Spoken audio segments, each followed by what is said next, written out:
मगर ये नहीं सोचा, दामन भी बचाना है मगर ये नहीं सोचा, बच्चों को पढ़ाना है ये सब सोच रहे हैं, बच्चों को पढ़ाना है ये सब सोच रहे हैं, कुरान पढ़ाना है मगर ये नहीं सोचा।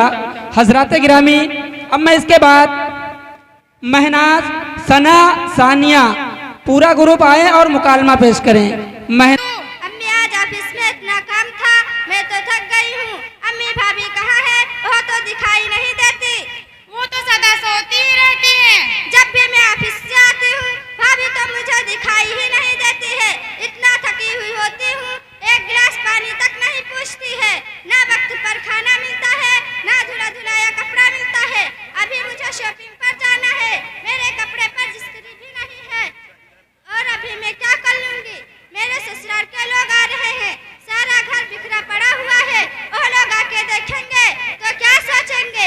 अम्मी तुम इन्हें बहू बना कर लाई हो या मालकिन कहती है कि अपने कपड़े और अपने अम्मी के कपड़े खुद ही धोया करो। आखिर इसे किस बात का गुरूर है? अम्मी तुमने तो इसे अपने सर पर चढ़ा रखा है, देखना एक दिन तुम बहुत पछताओगी। ठीक है बेटी, अभी मैं उस चुड़ैल की खबर लेती हूँ। वो मेरी बेटी को इतना तकलीफ देती है, अपने आप को समझ के क्या रखी है। अरे मनहूस इधर आ। क्या बात है अम्मी? चल बड़ी आई अम्मी की बच्ची, तुमको मैं बहू बना कर लाई हूँ। मालकिन तुम सब पर हुकूमत करने के लिए आई हो। तुम चांदी का कपड़ा क्यों अभी तक नहीं तैयार की और वक्त पर खाना क्यों नहीं देती? और आज मालूम है कि ससुराल वाले आ रहे हैं तो तैयारी क्यों नहीं की? अम्मी दिन भर मेकअप में लगी रहेगी तो खाना क्या पकाएगी? हाथ काले पड़ जाएंगे ना, बर्तन कैसे धोएगी? हाथ घिस जाएंगे ना। अम्मी एक हफ्ते पहले मैं 1 दर्जन साबुन लाई थी, एक हफ्ता भी नहीं चला, सारा साबुन खत्म हो गया। हाय अल्लाह, मैं तो साबुन और क्रीम लगा कर थक गई हूँ। कभी ये खत्म कभी वो खत्म, कभी तो आँख से देखा होगा तब ना। जब से ये घर पर आई घर की सारी बरकतें खत्म हो गई। ये तो गलत बात है अम्मी, मैं तो वक्त पर खाना भी देती हूँ और कपड़े बराबर धोती हूँ। रात में देर तक काम की वजह से चांदी के बिस्तर पे गैस हो गई तो शिकायत कर रही है। अम्मी अभी मेहमान आने का काफी वक्त है, उनके आने से पहले हमारा काम हो जाएगा। और इंशाल्लाह ज्यादा काम रहा तो आप लोगों को काम में हाथ बचा लेना चाहिए। अकेले में कितना काम करूंगी? रही बात साबुन और क्रीम की, तुम्हारा बेटा खुद कहता है जरा बन ठन के रहा करो, अकेले में ही ना इस्तेमाल करती हूँ और आप भी और आपकी बेटी भी। अम्मी अरे मनहूस, तू मेरी बेटी के बारे में कौन होती है कहने वाली? तेरा बाप ला के देता है, एक कौड़ी का सामान लाई नहीं।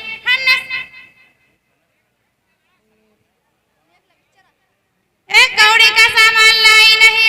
हमने समझा था आएगी, करेगी, खिलाएगी, लेकिन तू तो सारे घर पर कब्जा करने के लिए आई है। लेकिन अब यहाँ तेरा कुछ नहीं रहा। तू आज ही अपने बाप को फोन करके बोल मुझे टीवी, फ्रिज, कूलर और दहेज का सारा सामान चाहिए। आज के बाद मेरी बेटी के सामान में हाथ भी ना लगाना। अम्मी अब तक जो हुआ मैं उस बात से माफी मांगती हूँ।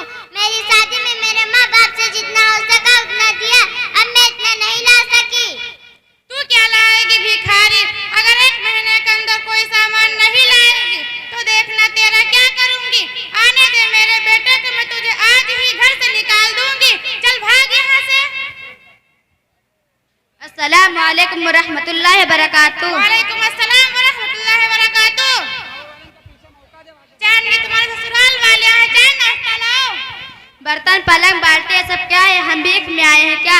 इसमें ना सोफा, ना फ्रिज, ना कूलर, ना वॉशिंग मशीन। आप अपना सामान यहीं रखिए और बेटे भी, हम जा रहे हैं। नहीं आपा, रुक जाए। नहीं अम्मी रुक जाए। नहीं हम जा रहे हैं। अस्सलाम वालेकुम व रहमतुल्लाहि व बरकातुहू। वालेकुम अस्सलाम व रहमतुल्लाहि व बरकातुहू। अरे आप लोग ये क्या दंगा फसाद कर रहे हैं? देखो आपकी यहाँ की औरतें कितनी वादा खिलाफ होती हैं। शादी के 1 साल पहले कह रही थी दहेज का सारा सामान दूंगी, अब टाल मटोल कर रही हैं। देखो आपा, ये सब दहेज के देखो आपा, क्या हमने ये सब दहेज की सारी रसूम निकाल रखी है? शादी में हमको घर लड़की मिल जाए बहुत है, आखिर आपकी भी तो बेटी है। कल इनके भी ससुराल वाले ऐसे मुतालबे करेंगे तो आप क्या करेंगे? अगर यही सिलसिला चलता रहा तो दुनिया तकलीफों से भर जाएगी। ससुराल में किसी को भी आराम नहीं मिलेगा। हर किसी को जितना दो उतना कम है। ससुराल वालों की ख्वाहिश हम पूरी नहीं कर पाएंगे तो कल के दिन हमारी भी बेटी कहीं जाएगी, वो भी दहेज के ताने सुनेगी। तो सबसे पहले हमें ये सोचना चाहिए कि जिसकी भी हम बेटी लाए वो हमारी भी बेटी है। अगर हम अपनी बहुओं को बेटी समझेंगे तो हमारी भी बेटी कहीं जाएगी। हमने तो अखबारात में ऐसा सुना है कि दहेज के मुतालबे से सास बहू के झगड़े की वजह से बहू खुदकशी कर लेती है। और कैसी सास है जो बहू को जला दिया और मार डालती है और तकलीफ भी वगैरह वगैरह। और सुनो आपा, जब हम किसी की बेटी को अपने घर बहू बना कर लाते हैं तो उसे नौकरानी समझते हैं। छोटी छोटी बातों पर उसके खानदान वालों पर लानत मलामत करने लगते हैं। और सुनो आपा, हदीस में आता है कि आका सल्लल्लाहु अलैहि वसल्लम एक जगह 3 बार कसम खाकर फरमाया, खुदा की कसम हर वो शख्स मोमिन नहीं है। सहाबा ने पूछा, वो कौन? आप सल्लल्लाहु अलैहि वसल्लम ने फरमाया, जिनकी शरारत से उनका पड़ोसी महफूज न हो। अब आप खुद सोचिए कि पड़ोसी के बारे में इतनी बड़ी वईद है तो जो आपके खानदान का एक फर्द बन चुका है उसे तकलीफ देना कितना बड़ा गुनाह है। इसीलिए मेरी माँ और बहनों से गुजारिश है कि अपने घर आने वाली बहुओं को बेटी समझे और उसके मोहब्बत के खजाने खोल दे। आपा, आपने तो हमारे आंखें ही खोल दी। अब तक तो हम अंधेरों में थे, एक दूसरे पर तोहमत लगा रहे थे, एक दूसरे को जलील करना हमारे जिंदगी का पैसा बन चुका था। आपा मुझे माफ करना, आपसे मैं दहेज का मुतालबा किया। मैंने माफ किया, अल्लाह भी माफ करे। बेटी जरा बहू को बुला लाओ। भाभी, क्या बात है अम्मी?